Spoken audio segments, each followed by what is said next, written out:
اسكالوب الدجاج طريقة المطاعم الأصلية، بس بدون بيض، ما في داعي أبدا للبيض، عم تقرش قرش ومثل ما بدكم تماما. شايفين ما شاء الله، تقولوا حشوة بقلبها.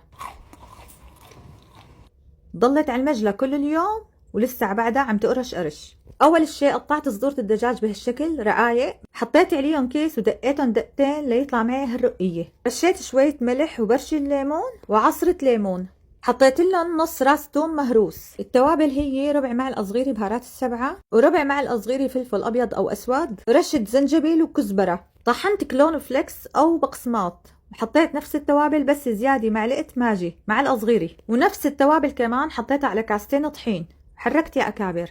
كاسة حليب ومعلقة صغيرة فلفل أبيض أو أسود. باخد شريحة من الدجاج، أول شي بضغطها بالطحين مثل ما شايفينها، بعمل لها نفضة صغيرة وبلكها بالحليب والفلفل، برجع بحطها على البقسماط كمان، بضغطها على الشكل التالي مثل ما شايفينها، كمان بعمل لها نفضة صغيرة وبشيلها بتكون جاهزة. وهكذا. إذا بدكم تطحنوا الفليكس على إيدكم ما بده يكون حلو أبدا.